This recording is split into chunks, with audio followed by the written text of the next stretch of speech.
안녕하세요. 공학 박사입니다. 오늘은 10월 23일 수요일이고요. 현지 시각 기준으로 22일 화요일 뉴욕 증시 해외 선물 시장 어떤 흐름이었는지 시황 정리 시작하겠습니다. 어제 뉴욕 증시는 엇갈린 미국 기업 실적 발표 결과 그리고 영국의 브렉시트 혼란과 혼란한 분위기로 불확실성이 지속되면서 주요 3대 지수 모두 하락했습니다. 우선 영국 하원은 브렉시트 법안의 신속한 처리를 위해서 정부가 제출한 이른바 계획안을 불결했고요. 보리스 존슨 총리는 유럽연합 탈퇴 협정 법안 상정을 잠정 중단한다고 발표하면서 오는 31일 브렉시트 시한까지의 법안 통과 가능성이 희박해진 것인데요. 가결이든 부결이든 어떤 결론이 나와도 노딜 가능성은 줄었다는 것이 그동안 시장의 분위기였습니다. 하지만 어제의 흐름은 그렇다고 지속되는 불확실성은 시장이 기대했던 결과는 아니었던 건지 뉴욕 증시 등 위험 자산이 조정을 받는 흐름을 보였던 것 같습니다.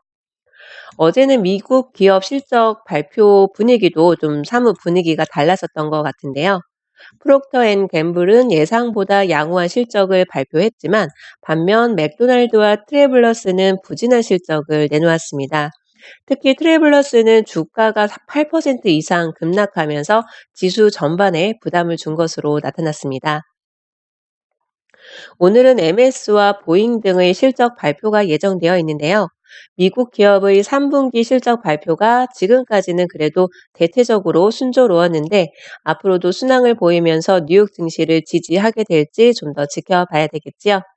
다우지수는 0.15% 하락했고요. S&P 500 지수는 0.36%, 기술주 중심의 나스닥 지수 0.72% 하락 마감했습니다. 한편 국제유가는 산유국의 추가 감산 기대감이 재부상하면서 1.6% 상승했습니다. 중국의 성장률 둔화 등으로 글로벌 경제 침체 우려가 지속하면서 이러한 경기 침체의 영향으로 원유 수요가 줄어들고 초과 공급이 지속할 것이다라는 우려가 여전한데요. 오펙이 오는 12월 회동에서 이러한 수요 증가 속도가 둔화할 가능성에 대응하기 위해서 추가 감산을 논의할 수 있다라는 소식이 전해졌습니다. 오펙과 러시아 등의 주요 산유국은 12월 5일에서 6일 이틀 동안 정례 회동이 예정되어 있습니다. 그런데 추가 감산 논의에 따른 감산 가능성보다는 과연 사우디아라비아 등 중동의 핵심 산유국들이 추가 감산을 실제로 원하는지에 대한 의구심도 제기된 상황입니다. 이러한 산유국들은 당연히 유가가 안정되길 원하고 유가가 상승되길 원하겠지만 만약에 이러한 유가를 지지하기 위해서 산유량을 더 줄이게 된다면 미국 등의 새로운 대형 산유국에 시장 주도권을 빼앗길 수 있는 건 아닌가 하는 우려가 적지 않기 때문입니다. 예전에도 오펙이 산유량을 추가로 감산을 하고 이행을 하면 미국의 셰일 업체가 화랑이 되었었던 기억이 있기도 한데요.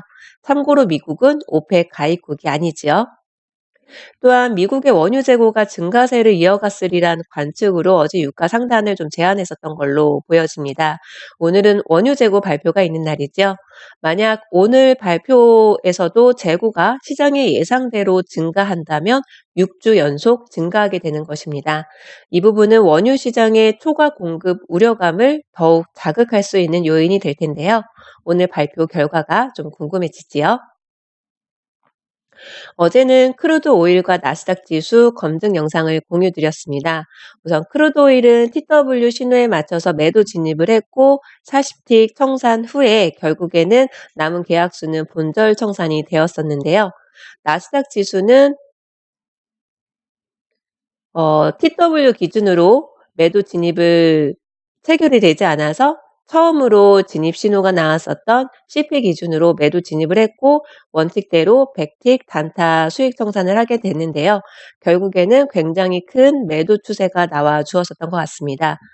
오늘은 오전에 항생지수 검증 영상도 공유를 드렸었어요. 60분봉 차트상으로는 TF존 모두 다 우상향이었었고요.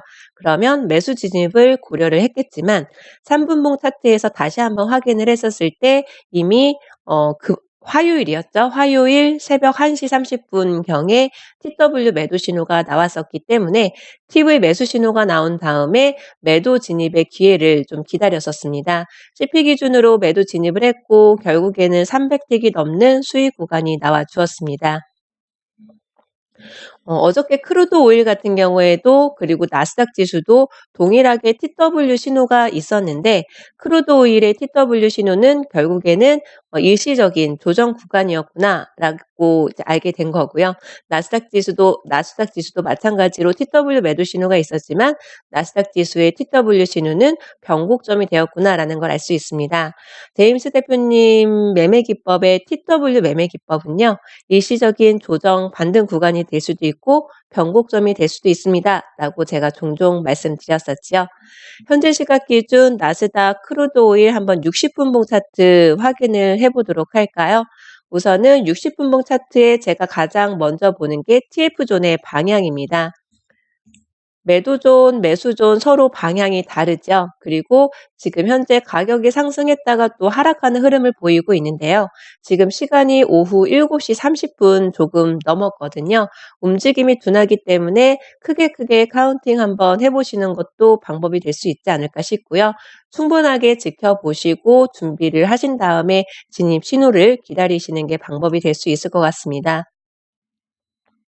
크루드 오일은 계속해서 매도존, 매수존 올렸다 내렸다를 반복을 하고 있습니다.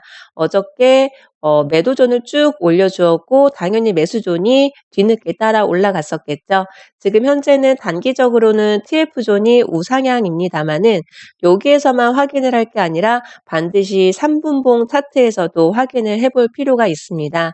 지금 TF존의 상단과 하단의 차이를 보면 54.70, 53.30, 한 140, 150틱 정도의 차이가 있는데요. 3분봉 기준으로 본다면은 아마 오늘 유럽장 개장하고 나서 그 이후에 갑자기 크게 매도세가 나와 주었었던 것 같아요. 그리고 지금 현재 TV 매도 신호가 아마 작게 카운팅을 했을 때에는 TV 매도 신호도 나왔을 텐데요. TW 매수 신호가 임박했는지 이미 나왔는지 한번 점검을 해볼 필요가 있을 것 같습니다. 오늘 원유 재고 발표가 되는 날이잖아요.